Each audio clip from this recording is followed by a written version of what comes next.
Good morning. Good morning. This is Meditation Reflections, June 6th, 5th? Fifth, I think. 5th or 6th? Oh dear, we better don't know for sure. That's interesting. It's one of those days. It's hard to keep track when... Both days have been rainy. Yesterday was rainy. Yeah. Today is Friday. Yep, a little less wind, but seems like more rain. More rain. Very heavy rainy night. But, Which has been interesting. fascinating meditation this morning. Very deep, very beautiful, blissful. Yes.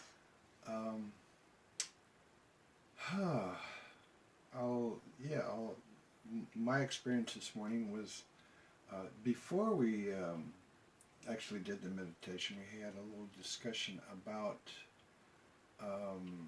the difference between polarity and duality. And it kind of triggered something in me that I went further into that during the meditation and trying to understand it. And what I got was a further understanding of the difference between unity and individuation, which was fascinating because we are all individual beings, all striving for unity and oneness, because that's our real essence. We are source, but on an individual basis. We all have a piece of the puzzle, and when we join together with our understandings and put that puzzle together, we are source. So The other thing. Putting it. Yeah, go ahead. The quantum component. I thought that was particularly interesting when you were telling me about that. Mm. What was that?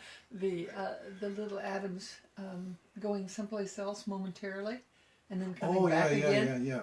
Physicists have, I don't know if they've proven it, but theorized at least. No, they proved it. Okay, that we are vibrating at an extremely high level. Each individual atom is, and it's kind of blinking in and out of existence at, I don't know, billions times per second, whatever that number is, I don't know. And look up, if you don't know about Nissan Harriman, wow, he's probably the most brilliant physicist on the planet right now. And so that's a lot to say. We've been to his talks, and find him amazing.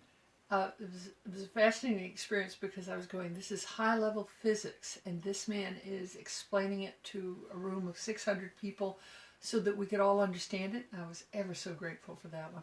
But anyway, quantum mechanics, it is one of the strange properties at the Planck level that an atom is there, and then it goes someplace else, and then it comes back again.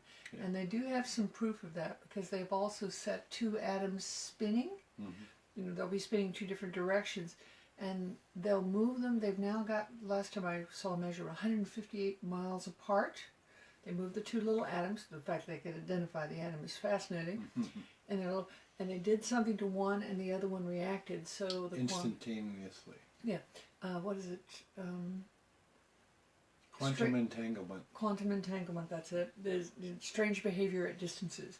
And this same thing, but the idea of it popping out. Spooky action at a distance. Spooky. That was what I think that was one of Einstein's phrases. Yep, I think so. Yep. And described an awful lot of the quantum mechanics problem.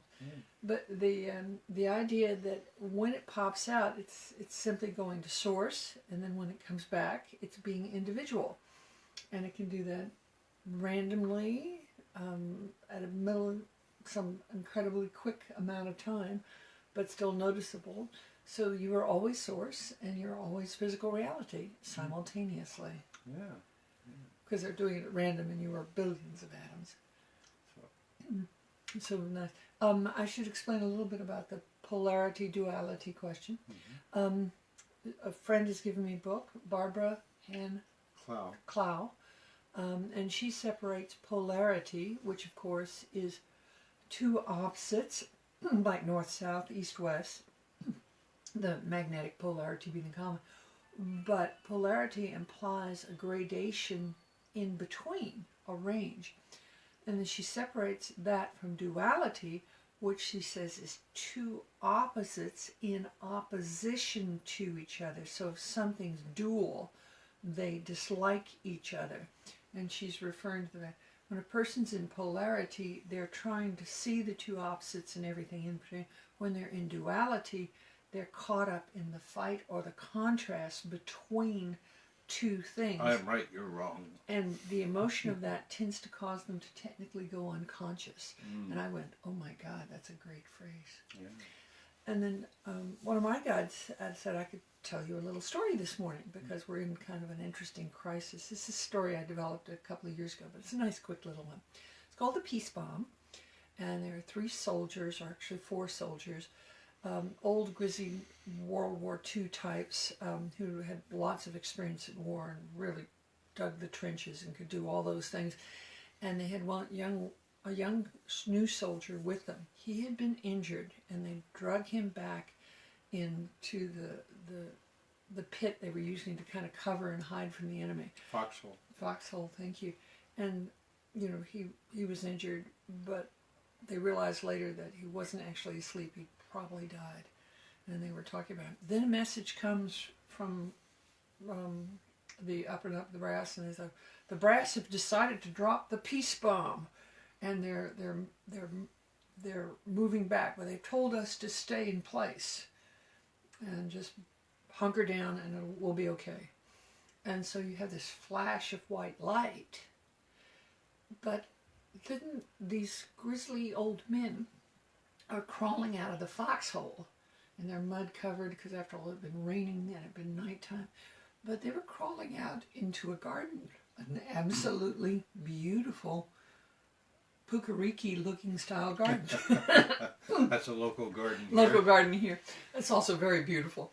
You know, they're looking around going, this was the bomb? And then in a few seconds later, they're cleaned up. They're all dressed in white. And the 4th soldier joins them. Nice. It's beautiful. Thank you. Just an interesting story for right now. Okay, I think that's it for today. So thanks for joining us, and blessings to you, and we'll see you tomorrow. Blessings upon you.